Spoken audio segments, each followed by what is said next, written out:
Hi, this is Susanna Rantanen with Building the Modern Employer Brand podcast. Now, this week I'm going to talk about something that kind of came up in a conversation with the client recently, and that is internal employer branding versus external employer branding. Now, internal employer branding is not the same as human resources management, or is it? How does it differ from external employer branding or, let's say, internal communications? Because in the realm of HR and employer branding, understanding the distinctions between internal and external branding is, I think that's really essential for building a strong and cohesive talent branding strategy. And this is an area of the magnetic employer branding method that I've not spoken that much before, as most of my audience and our clients have been more concerned about the external employer branding. But as said, very recently, one of our clients brought up this topic and the distinction because being a very modern employer as they are, they now have separated talent acquisition, HR, external employer branding, and internal employer branding into separate functions, separate roles. And this is kind of like directly from my talent marketing team's model. And they asked me for training for internal employer branding. And, that's why in this episode of Building the Modern Employer Brand podcast, I am going to delve into these differences between internal and external employer branding as I have defined them in the magnetic employer branding method and the broader talent marketing team roles concept. And if I'm new to you, my name is Susanna Rantanen, and I am a business coach specializing in talent marketing, employer branding, and also I run an employer branding agency and work as an employer branding consultant with many modern employers, advising them about strategic employer branding and helping them to create and execute modern employer branding strategies. And this podcast is for those who want to learn how to build employer brands that attract and retain the talents that the business needs for success. Yeah. So to help us navigate this topic, we'll begin by defining these terms, internal and external employer branding. So let's start with internal employer branding. Now, and I have to say that nobody has really defined what internal employer branding is. So I think this is going to leave us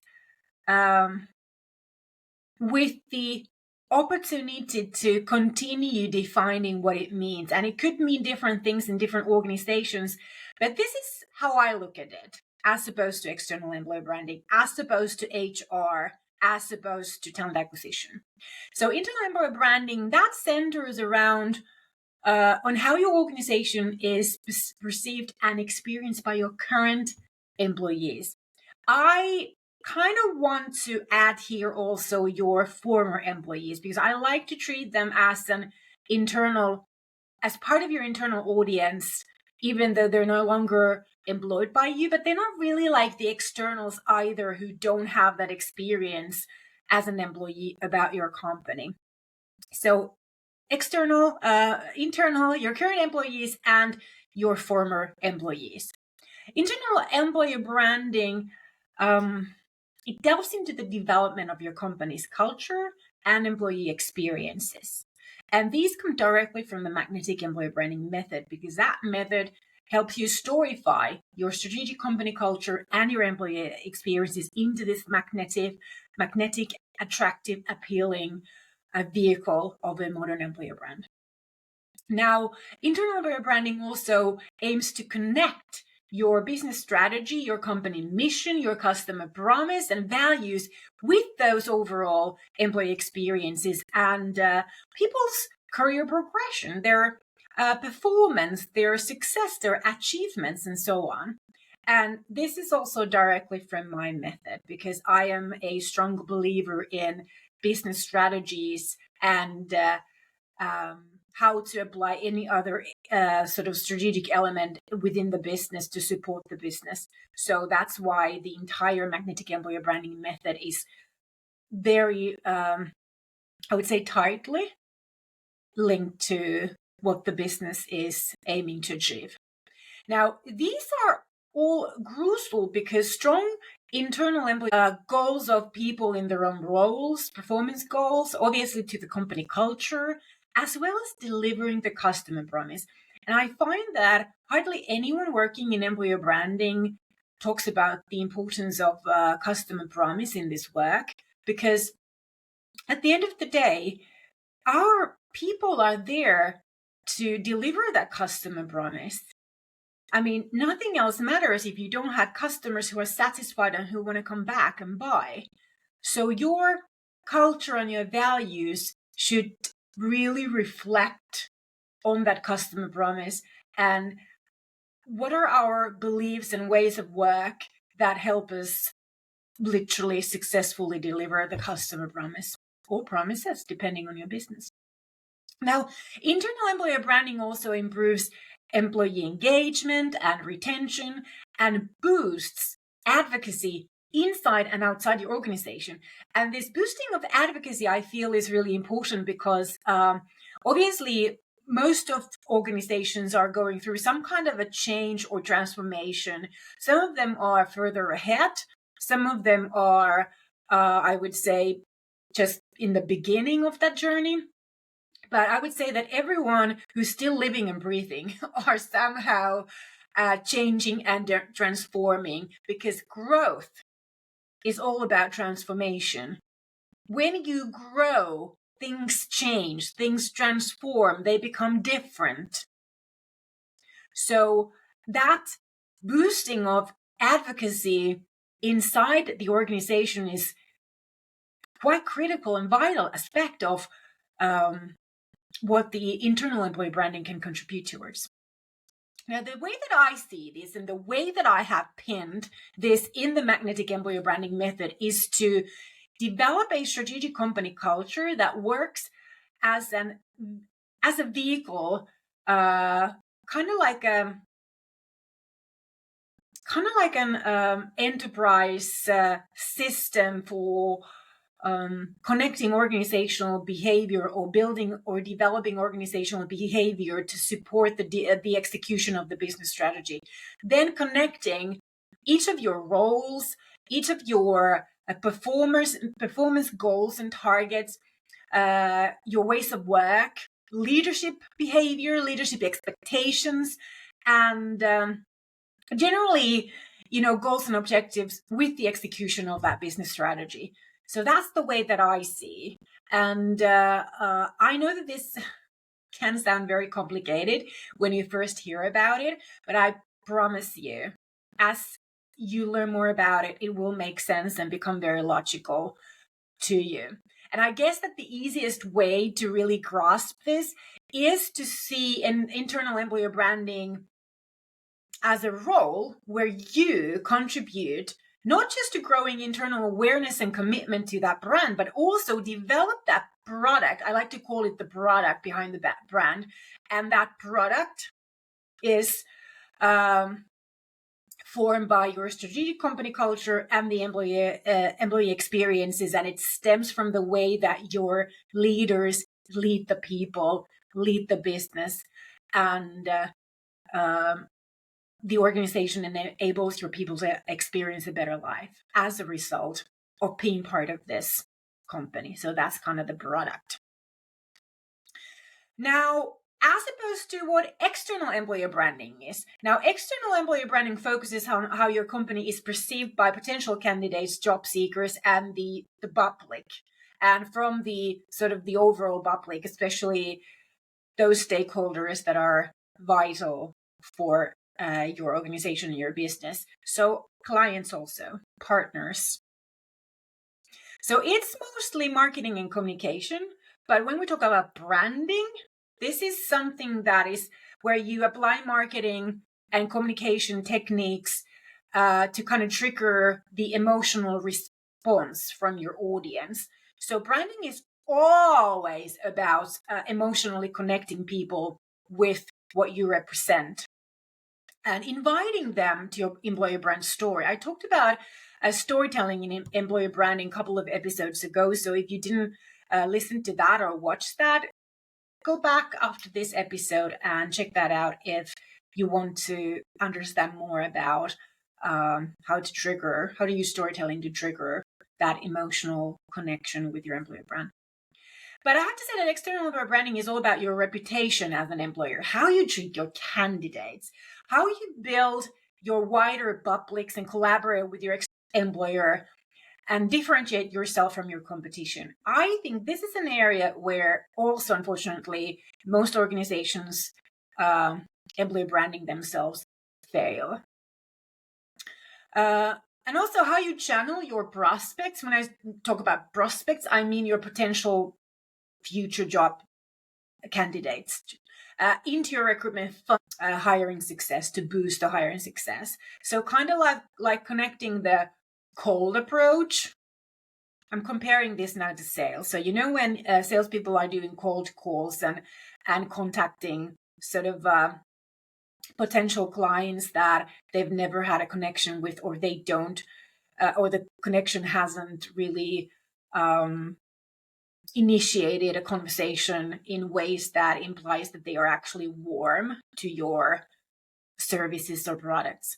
So talent acquisition is like that. We are dealing with kind of cold leads, hoping that those job seekers find us, and they may not know anything about us. And then it's really up to a miracle whether we actually convert them into our job seekers candidates and into the recruitment process and so on. So the role of the employer branding when kind of boosting hiring success, and that's not the only role of external employer branding, by the way, but one important role obviously is to help talent acquisition by delivering, kind of like making your cold audiences warm, allowing them to learn about your organization's ways and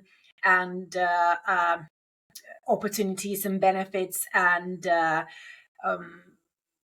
way of work, your mission, your purpose, like inviting them into that employer branding story where they can learn and experience on an emotional level whether your company is for them or not.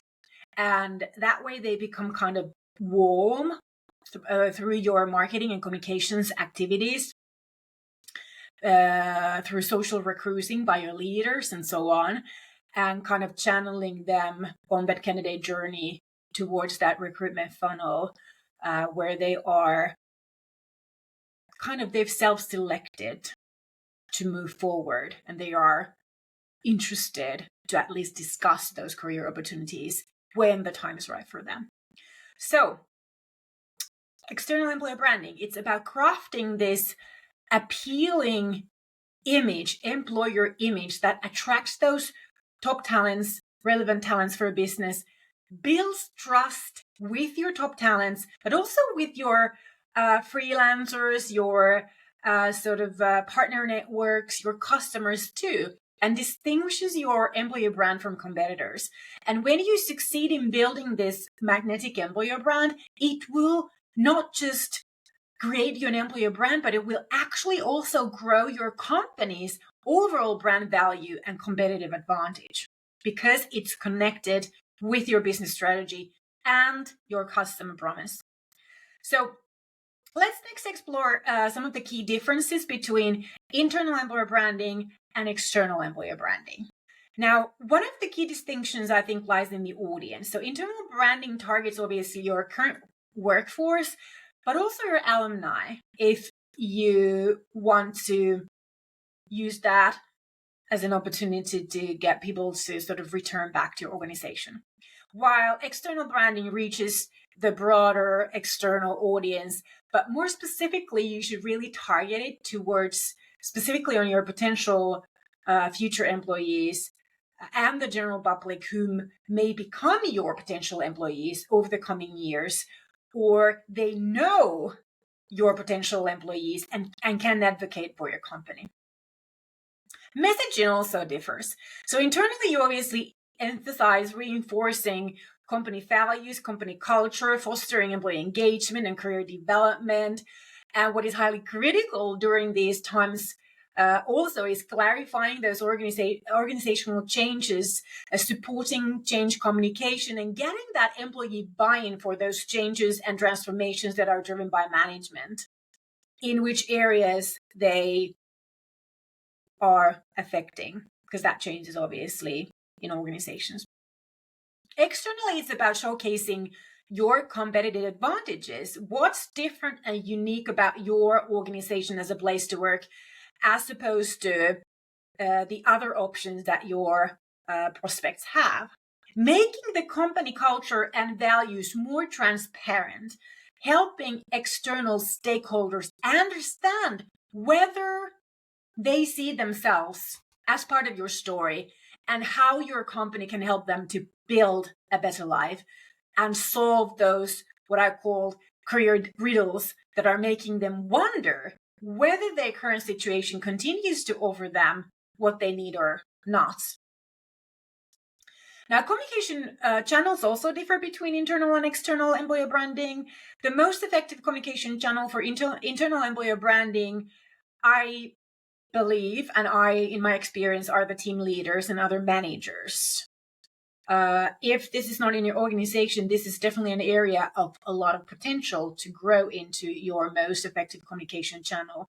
So internal employee branding people should be supporting your team managers, team leaders, and other managers to deliver those key messages systematically and fostering a dialogue, which is key to successful internal employer branding.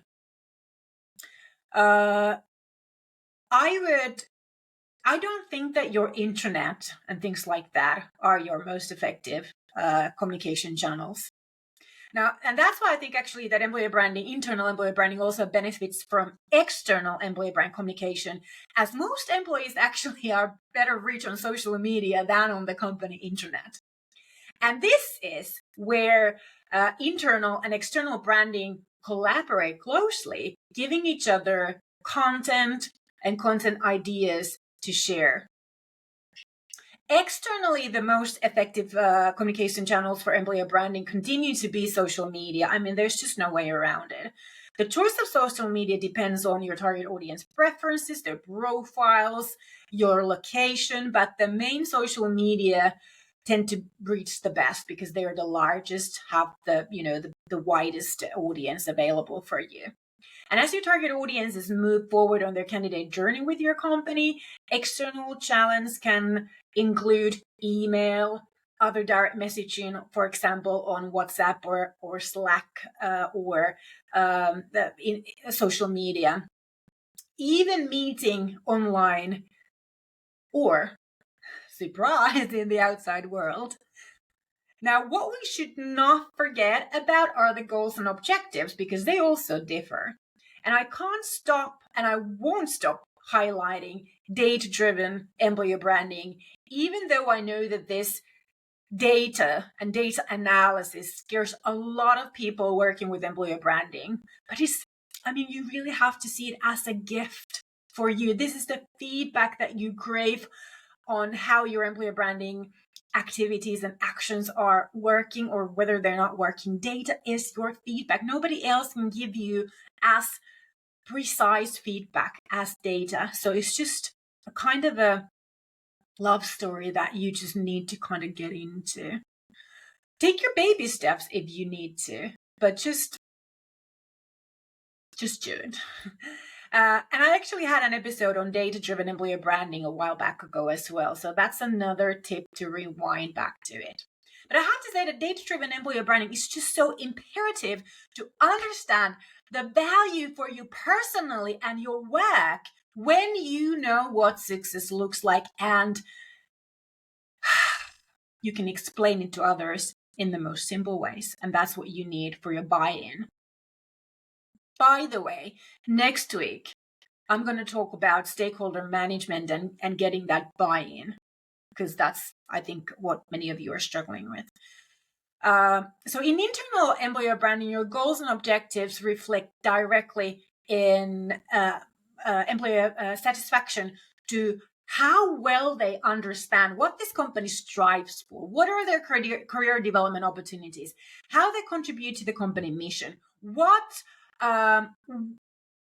working according to your values and company culture means. And furthermore, decreasing retention is a great objective for internal employer branding. We have to understand that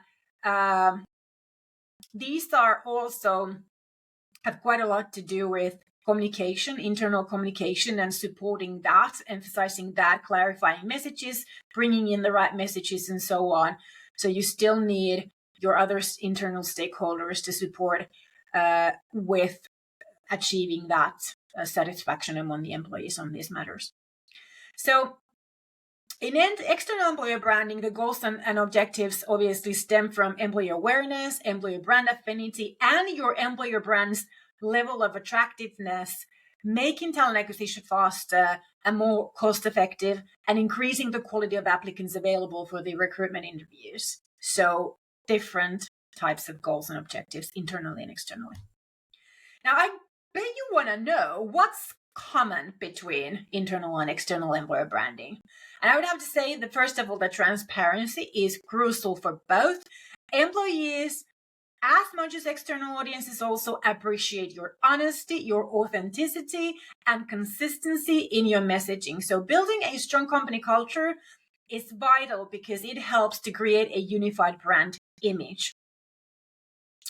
Additionally, I have to say that storytelling is a powerful tool for both realms. So sharing stories of your employees' success and growth does not only inspire your current people, but also your potential hires. It's definitely an area of shared interest and valuable for both internal and external employer branding. Then another one that kind of struck my mind was technology, because that plays a role in both, although it is being applied differently. So internally, it may be used for communication, collaboration, sharing information, meaning like files or things like that, content. While externally, it's often about your online presence, automating some marketing tasks, measuring online impact, generating recruitment leads to the recruitment funnel, as some examples. And to some extent, you will also work closely together. And to another extent, you have different stakeholders who you collaborate with more closely than with each other. So what comes to communication and marketing, you do or you should work very closely, kind of feeding each other. But equally, what comes to generating marketing data, target audience data, you should definitely work closely together. And this is an area where, my advice, my strong recommendation is to include your talent acquisition in this mix too, because they have an awful lot of information and understanding, knowledge about the market, the talents through their work, as they speak to a lot of prospects all day long. So they have a lot of understanding of the needs and the reasons why people change jobs, why they consider your company, what other options they have. So this is kind of stuff that you definitely want to know. Internally, you need this information also to help stay competitive, to make sure that what you offer is competitive with the external competition. And externally, you need the same information to win competition, because you want to win the attention over your competition. Okay, to some extent, and depending on your personal competencies, your skills, your interests, internal employer branding, I would say, also collaborates closely with team leaders, HR, and if you have people who are dedicated into working with your company culture, benefits, as well as internal communication. And external employer branding collaborates closely with marketing and PR. Okay, because I talk so much about data-driven employer branding, you really want to know, it benefits when you know what success should look like for internal employer branding. Now, success in internal employer branding is marked, as said, by deeply engaged employees who understand and who embrace your company values. that's the point when your employees become brand advocates, because that love is just pouring from their hearts, isn't it? So both within and outside the organization, they will advocate when, they're deeply engaged. Reduced turnover and increased productivity, I think those are also indicators of success for internal employer branding, as well as a commitment to adjust to new strategies and changes in the organization. Reducing this change resistance in your staff, that can be in a huge role for someone working in internal employer branding, I have to say.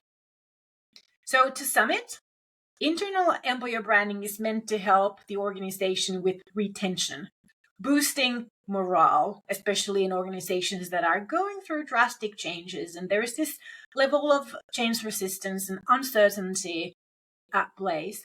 Also, to excite employees to deliver that customer promise and contribute to the business success together, excite them to accept the change and see the benefits waiting ahead when this change has taken place. Now then, to what success looks like in external employer branding. Now, external branding success is measured by attracting top talents effortlessly, having a strong employer reputation in the job market, and maintaining a loyal job seeker and customer base. Also, I cannot stop emphasizing more how important employer branding is for organizations who sell services and their people's knowledge. It's about standing out from competition, having a consistent and positive and exciting, attractive, magnetic, I would say, online presence. So to sum it up, both internal and external employer branding are indispensable elements of a successful HR marketing strategy. And I would say that companies should be investing a lot more into both, to creating that positive, consistent, and compelling employer brand, because that will then help attract and retain top talent, while also build trust and loyalty with your existing employees, but also with your customers, clients, stakeholders, partners, other collaborators. That's it. What are your thoughts about this week's topic? Is internal employer branding something that you've been working with? I have a client who's new in this role, and she has not been able to really find much information about this topic. And I think she'd be excited to connect, for example, on LinkedIn with others who are working on this kind of internal employer branding that I've described in this episode. So if you are that person, let me know on LinkedIn and I shall connect you with her. I think she would love it. So you can share notes on your roles and learn from each other. Alrighty, that's all for this week, my friends. And wrapping up this week's episode of the Building a Modern Employer Brand podcast. Thank you so much for tuning in. Don't forget to subscribe. Don't forget to leave me a review. And don't forget to share this episode with your HR and employer branding and marketing and communications colleagues, because I think having that shared understanding of what internal and what external employer branding is and how to collaborate, what the success looks like, and so on, will help you do wonders together. And that's the most important thing, as you're all working for that same organization. So you should be having the same goals, the same objectives, the same mission to accomplish together. So stay tuned for more insightful episodes on mastering the modern employer branding edge. As I said, my name is Susanna Rantanen, and I'm your guide to building the modern magnetic employer brand. Until next week, moi moi.